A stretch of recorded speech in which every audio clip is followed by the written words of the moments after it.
साथियों, welcome back. आप सभी लोगों का बहुत बहुत स्वागत है मेरे यूट्यूब चैनल पर। चलिए एक बार फिर हम लोग उपस्थित हैं नवजीवन कैंपस के ऑनलाइन क्लास की श्रृंखला में और ये मॉर्निंग सेशन है।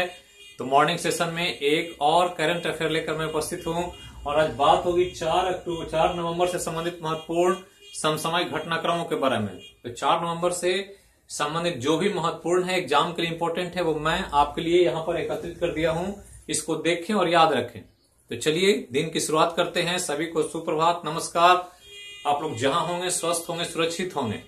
तो चलिए देखते हैं आज कौन कौन से घटनाक्रम हैं जो हमारे लिए इंपॉर्टेंट है एग्जाम के दृष्टिकोण से। तो पहला तो कि 2019 से 2.5 करोड़ ग्रामीण परिवारों को जल जीवन मिशन के तहत नल कनेक्शन प्रदान किया गया। ध्यान रखना, मतलब कि 2019 से अभी तक 2.5 करोड़ ग्रामीण जो परिवार हैं उनको पेयजल आपूर्ति के लिए नल का कनेक्शन सरकार ने उपलब्ध करा दिया। एक बड़ा अचीवमेंट है पूरे देश के लिए। और ध्यान रखना है कि इस योजना में जल जीवन मिशन जो योजना है केंद्र सरकार का, उसमें पहला स्थान तेलंगाना का है और दूसरे स्थान पर बिहार है।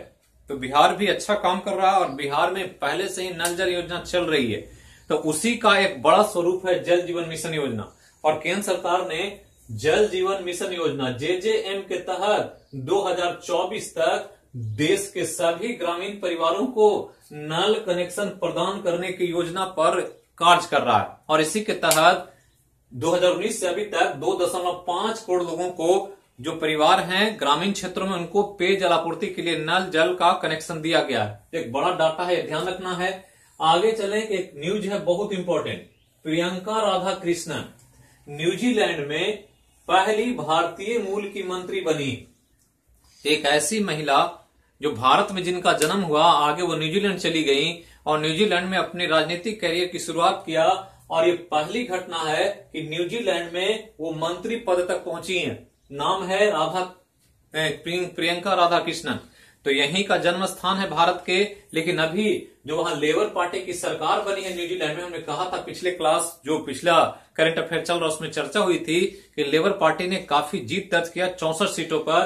तो उसमें प्रियंका राधा कृष्णन भी मंत्री के रूप में चुनी गई हैं। 2017 में पहली बार लेबर पार्टी की संसद सदस्य बनी थी और अब वो न्यूजीलैंड के मंत्री के रूप में काम करेंगे। तो प्रियंका राधा कृष्णन का नाम याद रखना है, न्यूजीलैंड की भारतीय मूल की पहली मंत्री। आगे चलेंगे तो WWF वाटर रिस्क फिल्टर जो दुनिया में जल से संबंधित जोखिमों को सूचित करता कि कौन कौन से स्थान जल से संभावना में समस्याओं को घिर सकते हैं, जल से संबंधित समस्याएं झेल सकते हैं। तो इसके अंतर्गत दुनिया के 100 शहरों की सूची बनाई गई है और इस 100 शहर में 30 शहर भारत के शामिल हैं। तो 30 भारत के ऐसे शहर हैं जिसका आकलन है कि 2050 तक इन शहरों में पानी की बहुत बड़ी जोखिम होने वाली है। मतलब पानी से संबंधित बहुत ज्यादा समस्याएं झेलने को मिल सकती है। वाजपेयी जी ने कहा था कि अगला युद्ध जो वर्ल्ड वॉर होगा वो वाटर के लिए होगा, जल के लिए होगा। और इसी के तौर पर ये देखा जा रहा है कि दुनिया के 100 ऐसे शहर हैं जो 2050 तक पानी की समस्या से बहुत ज्यादा घिर जाएंगे। और इसमें 30 शहर भारत के भी हैं। और भारत के 30 शहरों में सबसे ऊपर थाने है, ये ध्यान रखना है। तो थाने सबसे ऊपर है। और ध्यान रखना, इस सूची में चीन के 50 शहर हैं बड़े बड़े जो पानी की समस्या से घिरते हुए दिखाई दे रहे हैं। और 2050 तक ऐसे शहरों को काफी समस्या का सामना करना पड़ सकता है। आगे चलें तो एक ये न्यूज बहुत इंपॉर्टेंट है, इसको ध्यान रखना है। ये आपसे पूछा जा सकता है आने वाले एग्जाम में कि यूनेस्को ने मैन एंड बायोस्फीयर MAB कार्यक्रम चलाता है। यूनेस्को के द्वारा 25 नई साइटों को विश्व नेटवर्क ऑफ बायोस्फीयर रिजर्व में जोड़ा गया। मतलब मैन और बायोस्फीयर, बायोस्फीयर मतलब होता है वैसा जगह जहां जीव जंतु, मनुष्य, पेड़ पौधे रहते हैं। तो ऐसे मानव और बायोस्फीयर की सूची बनाई गई है यूनेस्को के द्वारा, जिसके लिए अलग अलग जगहों का चुनाव किया जाता है कि कौन बायोस्फीयर रिजर्व के लिए उचित है या नहीं है। तो ये ध्यान रखना है कि यूनेस्को ये काम करता है। और ये मैन एंड बायोस्फीयर कार्यक्रम के तहत विश्व के 25 नए जगहों को चुना गया कि कौन कौन man and biosphere reserve programme के अंतर्गत शामिल किया जाएगा। और इसमें मध्य प्रदेश के पन्ना टाइगर रिजर्व को जगह दिया गया है। तो ध्यान रखना है, मध्य प्रदेश का पन्ना टाइगर रिजर्व तो टाइगर प्रोजेक्ट जिसमें बाघों को संरक्षण दिया जाता है, उसको यूनेस्को ने शामिल कर लिया man and biosphere reserve programme में।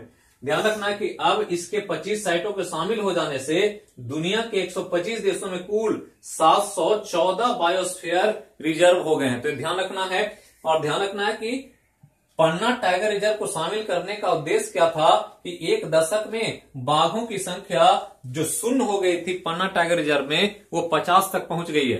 तो अभी ध्यान रखना है कि मध्य प्रदेश के पन्ना टाइगर रिजर्व में बाघ की संख्या 50 तक हो गई। ये एक बड़ा सूचना है, बड़ा अच्छा न्यूज है कि बाघ जो लुप्त हो रहे थे इनकी संख्या फिर से बढ़ रही है। और इसी को ध्यान में रख करके यूनेस्को ने इसको जगह दे दिया है मैन एंड बायोस्फीयर रिजर्व में एक इंपॉर्टेंट साइट के तौर पर। कुल साइट 714 है विश्व में, ये ध्यान रखना है, 129 देशों में। और अभी जो हुआ है मध्य प्रदेश का पन्ना टाइगर रिजर्व चर्चा में है, एग्जाम में पूछा जा सकता है। आगे चलें तो आर्थिक जगत से एक न्यूज है कि भारत का निर्यात जो है अक्टूबर में 5.4% घट गया। तो निर्यात जो भारत करता था, यहां से सामान भेजता था, उसमें कमी आ गई है। सामान में रिफाइंड ऑयल जो होता है वो, हीरे जवाहरात ज्वेलरी का जो व्यापार होता है वो, या जो भी सेक्टर में व्यापार भारत करता था उसमें भारी गिरावट दर्ज की गई है। और जो पहले 26.23 बिलियन डॉलर था वो घट करके 24.82 बिलियन डॉलर हो गया है। मतलब 5.4% की कमी आ गई है भारतीय निर्यात में अक्टूबर महीने के दौरान। तो ये ध्यान रखना है। आगे चलें तो खेल से एक न्यूज है कि बैडमिंटन, क्रिकेट, तैराकी सहित अन्य खेलों पर ध्यान केंद्रित करने के लिए ज्वाला गट्टा एकेडमी ऑफ एक्सीलेंस हैदराबाद का स्थापना किया गया तेलंगाना के गांधी बोबली में। तो गांधी बोबली में एक इंस्टीट्यूशन, एक सेंटर जहां पर प्रशिक्षण दिया जाएगा बैडमिंटन का, क्रिकेट का, तैराकी का, इन खेलों का। और इसका नाम हुआ ज्वाला गट्टा एकेडमी ऑफ एक्सीलेंस। ज्वाला गट्टा का नाम जानते होंगे, बैडमिंटन की एक बड़ी खिलाड़ी रही हैं और इन्होंने ये सेंटर को शुरू किया है जहां पर कोई भी प्रतिभावान खिलाड़ी जाकर के ट्रेनिंग ले सकते हैं, खेल सकते हैं और देश में अपने प्रदर्शन को निखार कर दुनिया के सामने आ सकते हैं। तो एक बड़ा एकेडमी का शुरुआत किया गया है ज्वाला गट्टा एकेडमी ऑफ एक्सीलेंस हैदराबाद के रूप में। तो यही था आज का समसामयिक घटनाक्रम 4 नवंबर से संबंधित। तो इसको ध्यान दें और इसको याद रखें, क्वेश्चन आवर के लिए तैयार रहें। तो फिर मिलेंगे एक नए क्लास में एक नए टॉपिक के साथ। तब तक जहां रहें स्वस्थ रहें, सुरक्षित रहें। आपका दिन शुभ हो, मंगलमय हो। बोलिए सब मिलकर जय हो मैया की। Thank you.